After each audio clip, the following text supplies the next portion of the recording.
आज इस कक्षा में उपस्थित सभी लोगों को मेरा प्रणाम। आज हम कथा सिंधु यानी कि नॉनिटेल में से ही और एक पाठ शुरू करेंगे जिसका नाम है वापसी। कथा सिंधु में नॉनिटेल में नाम है वापसी। वापसी वापसी मतलब वापसी का अर्थ क्या है कि अगर हम किसी काम पर जा रहे हैं, फॉर एग्जाम्पल कहीं पर जा रहे हैं, तो उस काम से फिर हम क्या करेंगे, वापस होंगे, उसे कहते हैं वापसी। या फिर कह सकते हैं हम एक रास्ता छोड़ गए हैं, एक मार्ग हमने छोड़ा है, फिर से उसी मार्ग पर हम वापस आते हैं, उसे कहते हैं वापसी। और इस कहानी के लेखिका का नाम है उषा प्रियमवदा।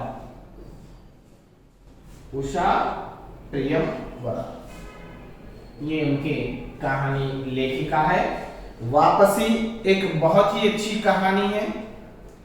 इस कहानी के द्वारा हमें यह बताया जाता है कि मनुष्य अपने जीवन में जिस प्रकार से एक्सपेक्ट करता है वो जरूरी नहीं कि उसी प्रकार हो।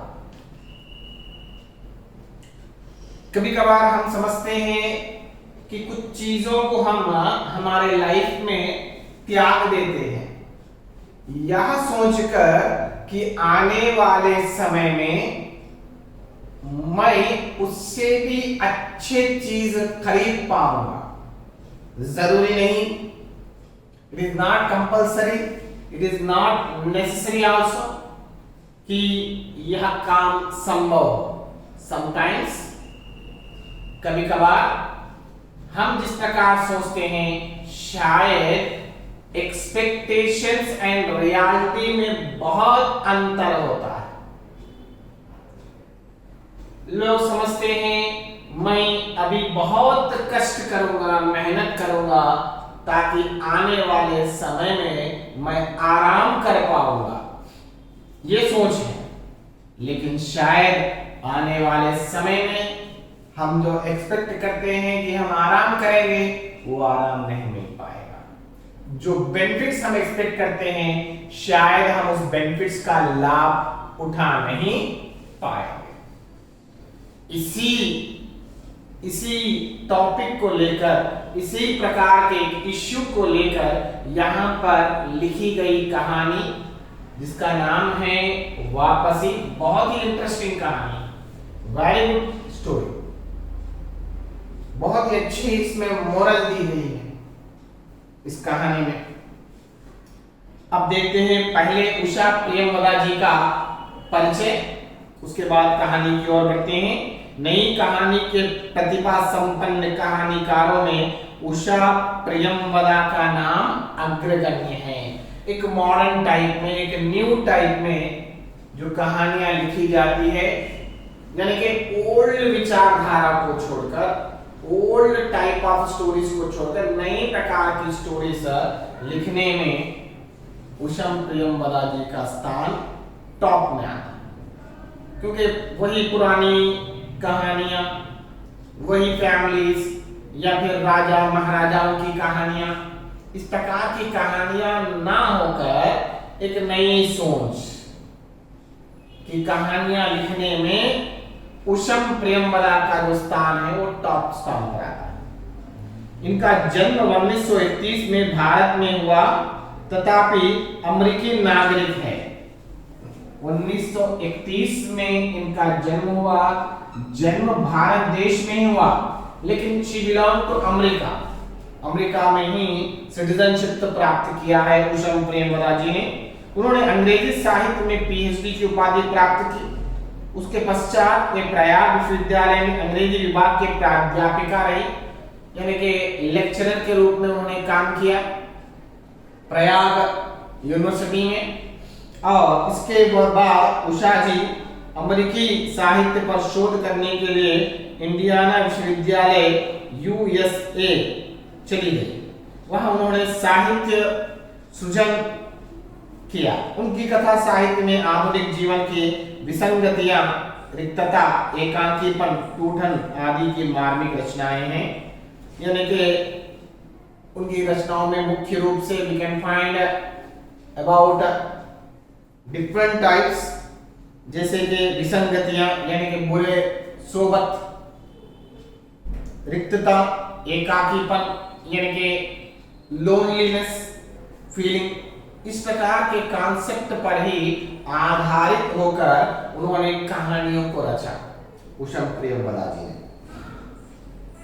55 खंबे, लाल दीवारें तथा रुकोगे नहीं राधिका उनकी बहुचर्चित उपन्यास है। बहुत ही फेमस 2 उपन्यास है जो लोगों में फेमिलियर है, लोगों में एक डिमांड है, इसके कारण इनकी पहचान है उषा प्रियंवदा जी की। वो क्या है?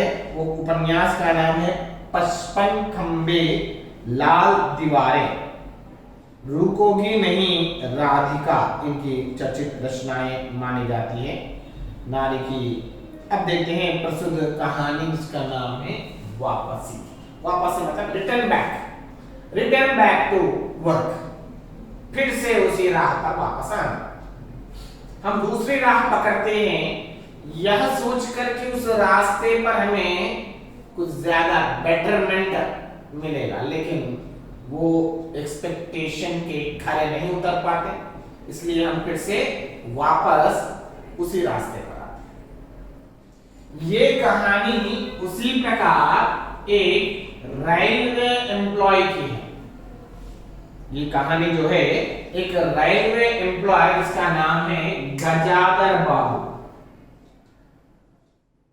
क्या नाम है इनका? गजाधर बाबू, ये इनका नाम। ये रेलवे में एम्प्लॉय थे, रेलवे डिपार्टमेंट में एम्प्लॉय का काम करते थे। और इनका ट्रांसफर जो है different railway central government job होने के कारण इनका जो ट्रांसफर होता था बहुत दूर दूर पर होता था, दूसरे प्रांतों में हो जाता था, कई किलोमीटर दूर। चलो नजदीक है तो शायद वो वहां पर अप एंड डाउन कर सकते हैं, लेकिन इस तरह से नहीं। इनका जो ट्रांसफर है बहुत दूर हो जाता था, वहां पर ही जाकर रहना पड़ता क्वार्टर्स में। अब ये यही सोचते रहे कि जब जब मेरा ट्रांसफर होगा तब तक मैं अपनी फैमिली को शिफ्ट करूंगा, तो उससे क्या होगा, उन लोगों के पढ़ाइयों में दिक्कत आ सकती है, कष्ट आ सकते हैं, विघ्न पड़ सकता है, यानी कि डिस्टर्बेंस हो जाएगा उनकी पढ़ाई।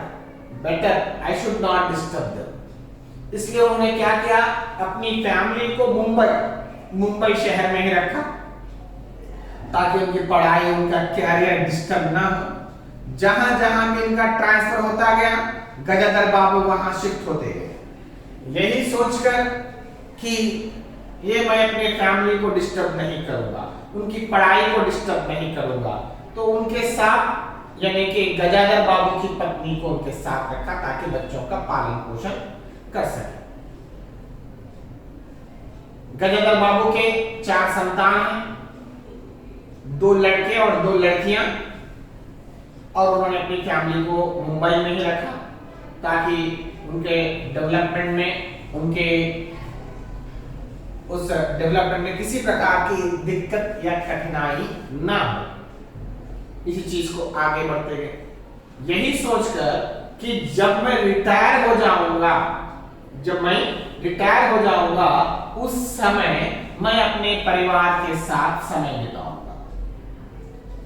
मेरी लाइफ जो है उस समय बहुत हैप्पीली गुजर जाएगी अपने फैमिली मेंबर्स के साथ।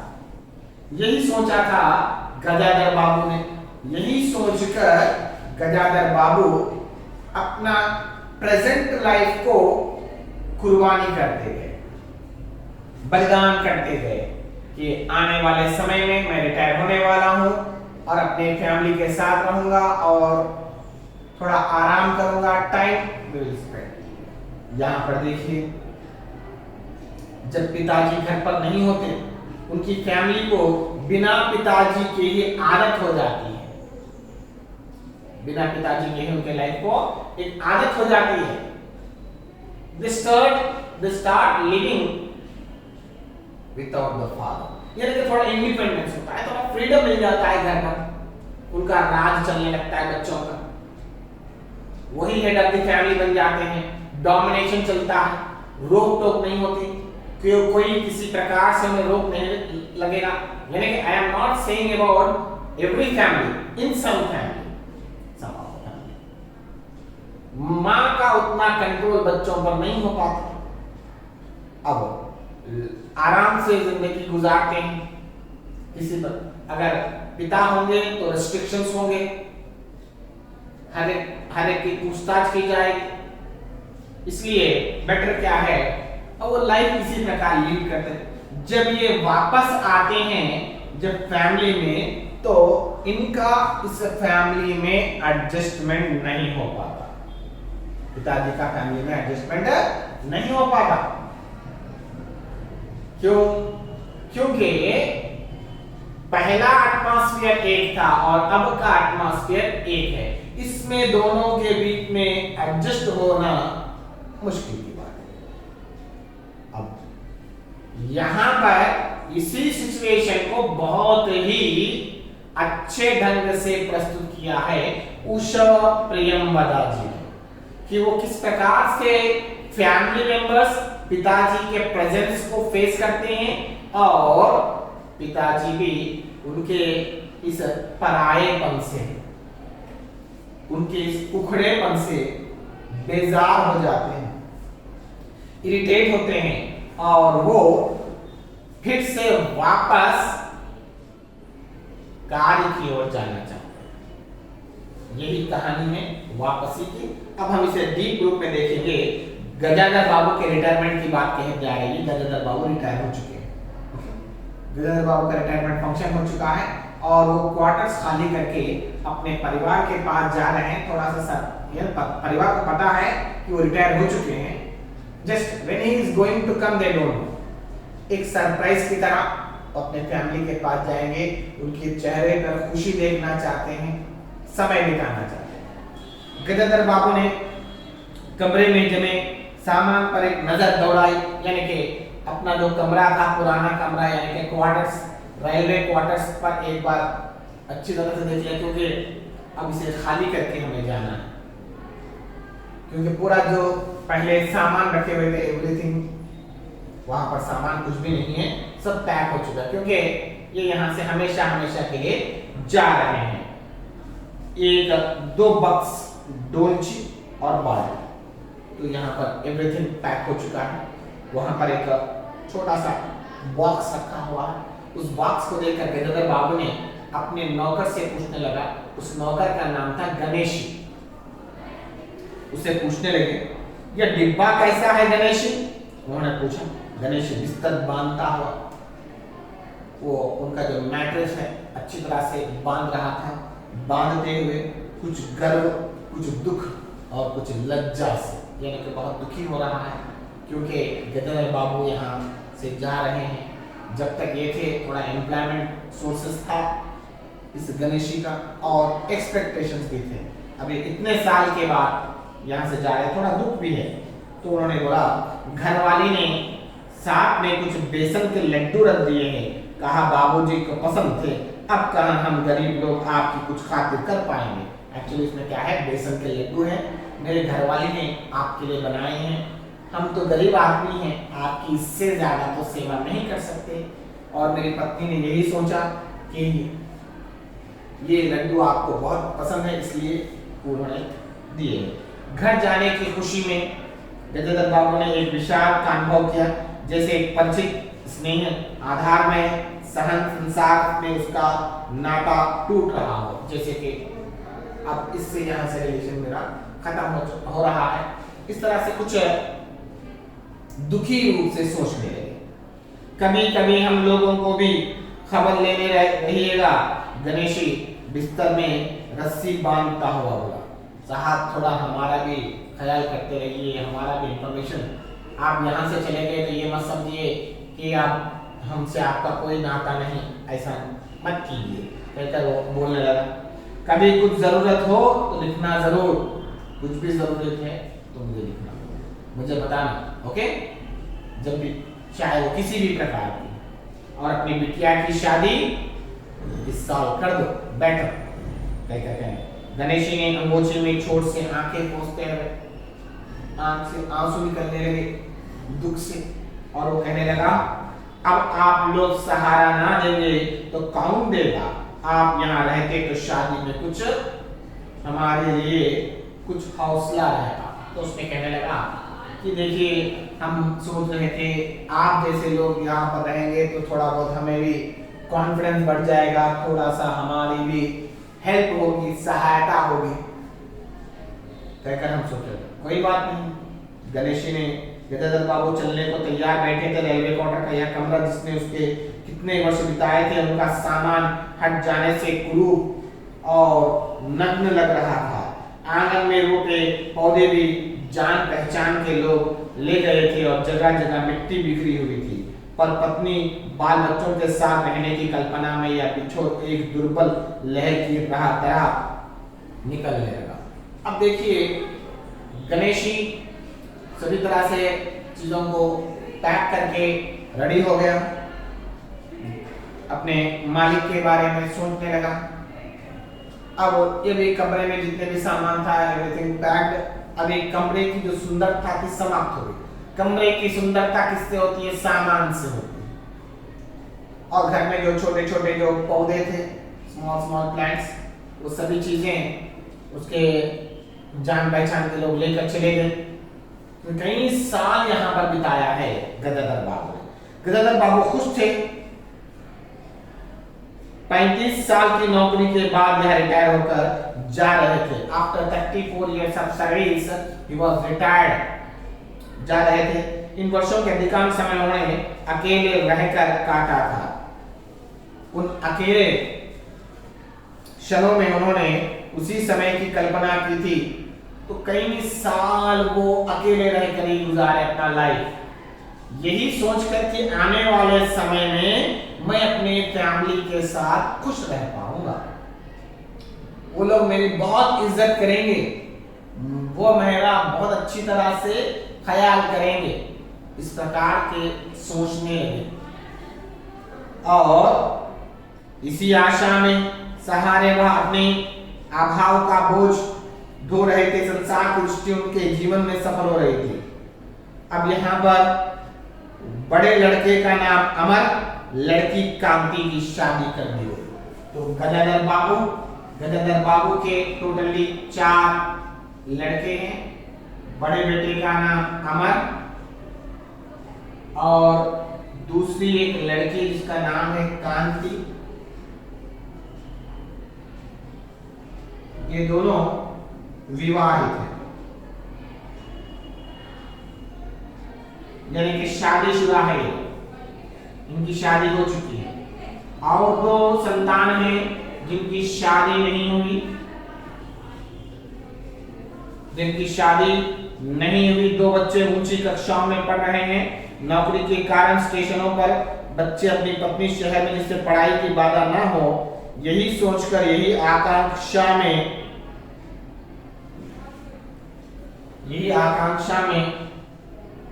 यही सोचते रहे कि अगर जहां जहां मेरा ट्रांसफर हो गया वहां मैं अपने फैमिली को ले जाऊंगा तो शायद उनकी पढ़ाई अच्छी तरह नहीं हो पाएगी।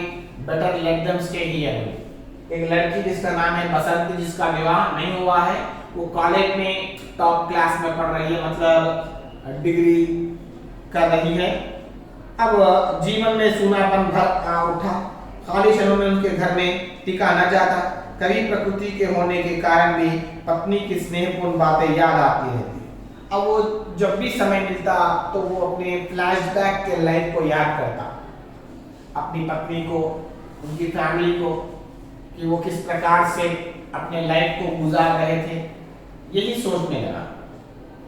अब यहाँ पर दोपहर की गर्मी होने पर भी वो पुरानी चीजें याद कर रहा था। जब वो ड्यूटी जाकर आता था, जैसे उसकी ड्यूटी हो जाती, जब दोपहर के समय अपने घर आता तो उनकी पत्नी उनके लिए क्या करती थी, आग जलाकर रहती और उनके स्टेशन के वापस आने पर गरम गरम रोटियां बनाती और खा चुकने को मना करने के बाद पेट भर खा लेते थे।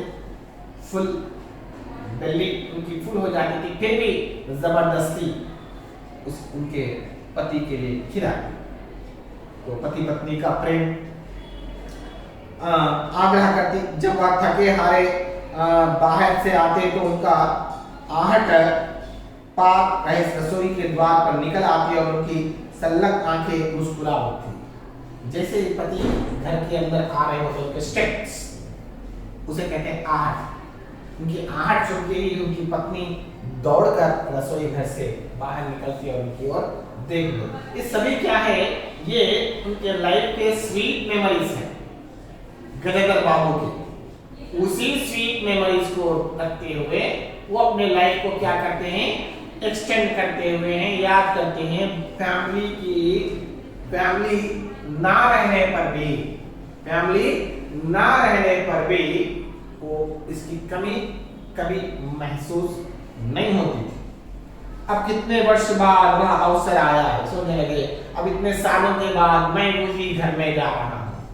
उसी प्रकार का प्रेम, हो सकता है प्रेम अधिक भी हो जाए, केयरिंग ज्यादा हो जाए, ये एक्सपेक्ट करते हुए गजाधर बाबू आगे निकल रहे थे। अब जैसे गजाधर बाबू घर पर गए, संडे का दिन था, संडे थोड़ा रिलैक्स डे क्योंकि हॉलिडे होता है। अब वो अपने फैमिली को सरप्राइज देना चाहते थे। अंदर गए, अपने सर पे जो टोपी थी, टोपी निकालकर वहां पर लटका दिया और चुपचाप देखना चाहते थे कि परिवार किस प्रकार है। उनके इस बर्ताव को, घर के वातावरण को देखकर एंजॉय करना चाहते थे। तो देखिए वह अपने सब बच्चे इकट्ठा होकर नाश्ता कर रहे थे। मॉर्निंग टाइम था, वो लोग ब्रेकफास्ट कर रहे थे। गजाधर बाबू के सूखे चेहरे पर स्निग्ध मुस्कान आ गई। उसी तरह मुस्कुराते हुए बिना खांसे अंदर चले गए। तो यहाँ पर कुछ भी इंटीमेशन नहीं किया। छोटे बेटे का नाम है नरेंद्र। बिना इंटीमेशन, अब एक शिष्टाचार है, एक डिसिप्लिन क्या होता है, कभी भी हम घर पे जाए तो we should knock the door. अगर नॉक नहीं करेंगे इस तरह से खांस कर इशारा करेंगे कि so that it is a common sense, एक डिसिप्लिन है। किसी के भी अपने ही घर में आप किसी के कमरे में जाते हैं तो इस प्रकार के डिसिप्लिन का हमें व्यवहार करना है। He did not do any kind of noise, just enter होकर वहां पर। तो वहां पर देखा कि उसका छोटा बेटा नरेंद्र लास्ट फिल्म में कुछ डांसिंग स्टेप्स था, वो डांसिंग स्टेप्स की नकल कर रहा था और एक एंटरटेनमेंट का माहौल था। वो पिक्चर की एक डांस का एक नकल कर रहा था और हाँ नरेंद्र कमरे पर रहा वो तो, और बसंती उस स्टेप को देखकर हंस रही थी। इतना हंस रही थी उसका सारा शरीर हिल रहा था, यानी कि आउट ऑफ कंट्रोल हंस रही थी। और जो अमर की पत्नी है वो भी उस एंजॉयमेंट में, एंटरटेनमेंट में इन्वॉल्व हो गई। वो भी इतना इन्वॉल्व हो गई, उसका सर का जो पल्लो होता है, उसका सर का पल्लो भी नीचे गिर गया। तो इस तरह, और बसंती गजाधर बाबू को देखते ही, जैसे गजाधर बाबू को देखा, नरेंद्र ने धक से कुर्सी पर बैठ गया और बहू ने अपना पल्लो सीधा कर लिया। बसंती अपनी हंसी को कंट्रोल कर रही थी, लेकिन रह रहकर उसका शरीर हिलता था। गजाधर बाबू ने मुस्कुराते हुए लोगों को देखा, फिर कहा, क्यों नरेंद्र, क्या नकल हो रही है? What is वो सब एक्टिंग कर रहा है नरेंद्र, जैसे जस्ट थोड़ा फैमिली के साथ हिल मिलना चाहते थे, उनके एंटरटेनमेंट को स्पॉइल करना नहीं चाहते थे, जस्ट इन्वॉल्व। तो उन्होंने कहा जैसे सब उन्हें देखते ऐसा लगा जैसे कि वातावरण पूरा साइलेंस हो चुका है, यानी कि एंटरटेनमेंट करते समय यहाँ पर अगर पावर कट हो जाए, अगर आप लोग बहुत ही एंटरटेनिंग एक कोई मूवी देख रहे हैं या कोई प्रोग्राम देख रहे हैं, सडनली अगर पावर कट हो जाए तो कैसा एटमॉस्फेयर होता है, किस प्रकार का एटमॉस्फेयर होता है, उसी प्रकार का एटमॉस्फेयर यहाँ पर देखने को मिला पिताजी के एंटर होने पर। सब लोग खामोश हो गए, चुपचाप हो गए, थोड़ी सी खिन्नता आई, बैठते हुए बोले बसंती चाय मुझे भी देना। ओके, जस्ट थोड़ा सा और भी फ्री करना चाहते थे फैमिली को। बसंती एक कप चाय मुझे भी देना। हाँ अच्छा, तुम्हारी अम्मा जी की पूजा अभी खत्म नहीं हुई क्या?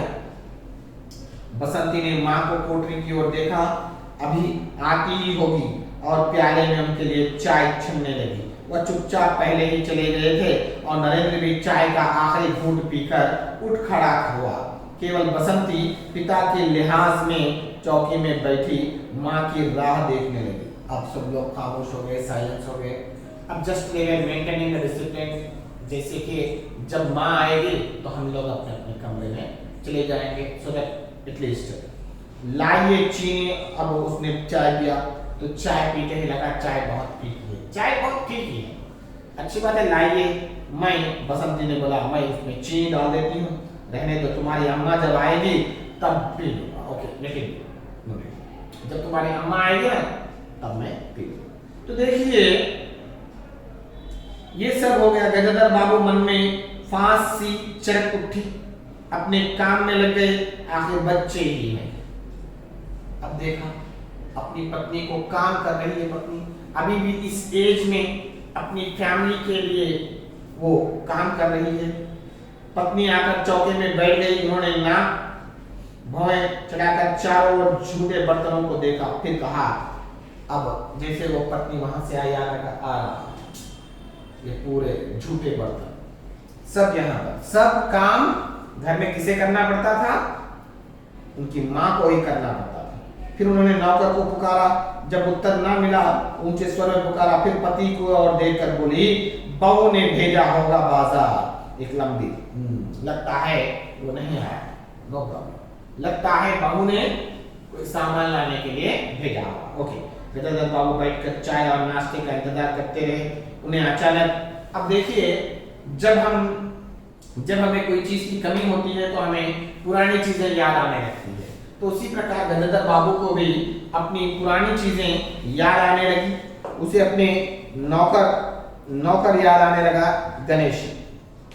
क्यों याद आने लगा? क्योंकि जब तक ये सर्विस में थे, जब तक ये सर्विस कर रहे थे, उस समय तक क्या हुआ, गणेश उनका बहुत अच्छा ध्यान करता, अच्छी तरह से हर रोज नाश्ता टाइम पर मिल जाता। और नाश्ते में क्या था कि उसका कुछ कहना पड़े, कभी किसी दिन no negative comments on Ganesh, everything was set properly. हर रोज सुबह पैसेंजर की गाड़ी लेट हो सकती है, लेकिन उसके गणेश का नाश्ता कभी लेट नहीं हुआ, क्योंकि हर रोज गरम पूरियां और जलेबियां और उसके साथ चाय लाकर रख देता।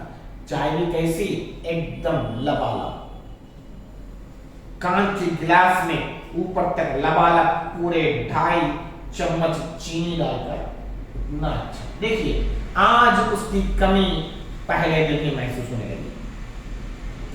अब वो पत्नी अपने घर की शिकायत करने लगी कि सारा काम मुझे ही करना पड़ता है, सारा दिन खिचखिच में निकल जाता है। इस बीत गई, कोई जरा हाथ भी नहीं बटाता। पत्नी ने कह दिया कि अब कोई मेरा हाथ बटाने वाला नहीं है, कोई हेल्पिंग हैंड नहीं है मेरे लिए, कहकर वो पत्नी बहुत सोचने लगी। तो पति को बहुत शिकायत करने लगी। तो देखते हैं और उनके गजदर बाबू अपने यहाँ कितने प्रॉब्लम्स फेस करते हैं, आगे के इस कहानी के भाग में देखेंगे। धन्यवाद।